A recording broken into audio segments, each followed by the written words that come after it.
Oh, these are new moves. I haven't seen you do this before. It's nice. All right. Oh, how'd you get that stain? God. Oh, I see you're rocking the whole Kanye look tonight. You know. Okay. All right. Cool. All right. Let's do this. How you guys doing? You guys comfy? You guys comfy? It's not even a real desk. It's styrofoam. We broke it a couple of times, but that is okay. Thank you. How you guys feeling tonight? Yeah. Good. Feeling good?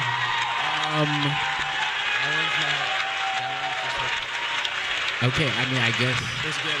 I guess we could do some collaborations and stuff like that. Up. Don't want to delete that. Let's get it. Fire.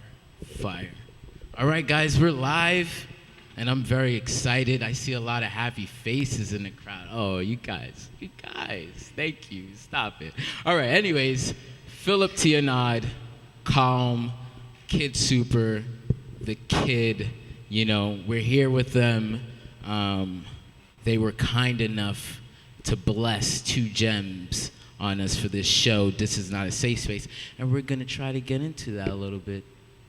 Just a little bit. I see you, Tyrell. You got a little sparkle in your eye. I see you, baby girl. But anyways, yes, we're here, you know, and that's a blessing. Like my man Grave always says, it's amazing. So yeah, we'll get to it. So we'll just like get right into it. I know, like, I guess these are like friends and family, so they basically know who you guys are. I guess you can tell them in your own way, very briefly, because I'd like to go home soon. So yeah. Let's get it. Great point. There you have it. So those are my guests for tonight. Very, very few words. Okay. So what do you guys think of the show? Do you guys love the show? Yeah. You guys. I really like this Sports Center segment. Oh, the Sports Center segment with the guy, the post game. Yes. Oh yeah, that was really nice. That was really good. Can you elaborate further on that? So I had math class with that kid. If anyone doesn't know, he's the Sikh kid, and we became friends. And I actually called him one day, and I was like, "Hey, I have this race thing to do. I need your look." And he came right over, and we actually didn't have an idea, and we were thinking, what's the best thing to do a Sikh person as? And we were gonna make him a passenger of a cab instead of the cab driver, because many Sikhs are cab drivers. But we thought it would be even more daring to make him an NBA superstar.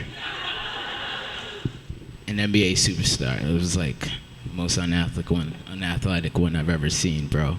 But it was good. I enjoyed it. The short was great. I came to you with something pretty vague when I got the show idea, and I'm glad you came out with something great. You know, what did I come with some shit, man? You came with some shit. Yeah. What did I originally ask you for this show? Well, you said, Colm, I want you to do something on race. And as a white person, that's a touchy subject. No one really cares to hear my opinion on race.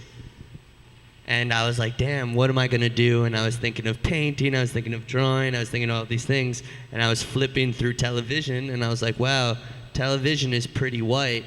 And when it's not, and it's funny, when you're white, you don't notice. Because I was just like, this is normal. The white guy always wins, and the black guy always dies first. I was like, wow, this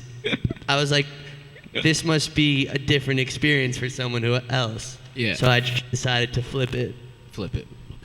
Just so it would open the eyes that I had closed, you know what I mean? So if you showed every white person that, they Yeah. might think a little different. What do you mean? If every white person saw television like that, they might think of it different.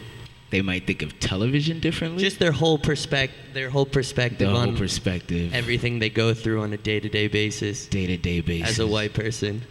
As a white person. What do you think about race? I also go through life every day today as a white person Oh, yeah. Well, yeah. I mean, in some ways. in some ways. So does that affect, do people see the half side of that? They're like, Do oh, people hey. see me as a white person? Yes, basically. Is that. I have never been seen as a white person. Okay, I mean, I just, But you know. my dad is, in fact, as white as fucking Superman, John Wayne, Steve Kerr. Yeah, James Bond, yeah. all the greats. Yeah. My dad is actually Steve Kerr. Steve My dad's Kerr, yeah, pretty much no. Steve Kerr. Yeah. That's good. That's a good one. Definitely, no. I purposely put you guys' pieces together because I think it both speaks to identity very well. One very satirically, and the other very just honest. And I guess that's your little honest corner back there. You get your nice dose of identity, but not too seriously. I mean, I don't know. What do you guys feel about identity? You know, because nowadays it is all about identity. So, I mean, how do you feel about your identity?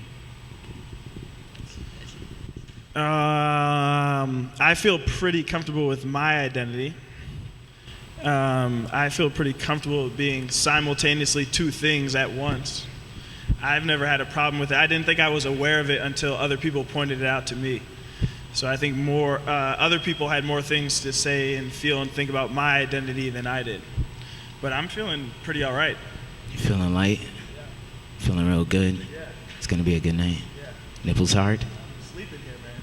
Nipples sleeping hard? here. You're sleeping here? Yeah, let's get it. I'm with it, man. You got your camper? You could take a nap here. But yeah, man, no, I definitely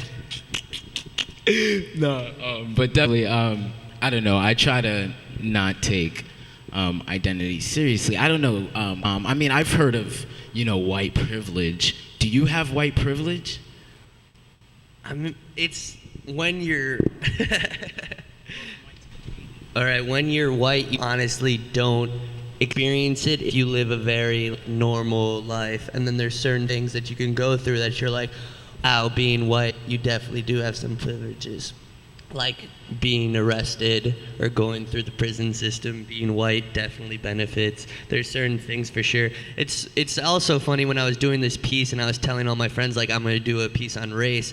All my white friends were like, why are you doing on race? Like, isn't, like, you're not the person that should be talking about this, which makes you feel like, as a white person, you're like, damn, maybe I should just step back and just like let it happen, let someone else talk about it. But I think it's important for, if you, I don't know, if you have a, I don't know how to describe it, but like, I think it's not a subject we shouldn't talk about. There should be ongoing conversation, and that's the only way we're gonna get past seeing it as race. Because I don't even, it was funny when I was doing this, I was like, oh shit, Gurpreet, the Sikh guy, I was like, oh, he is Sikh, like, let's call him. Like, I completely, like, if you know someone really well, you take out their race, you take out more from like, oh, he's from Long Island, and that's why he acts this way, but the race doesn't matter after it. So it's funny when, like, if you are honest with yourself about what you look like and everything, and everyone's talking about it, you can move past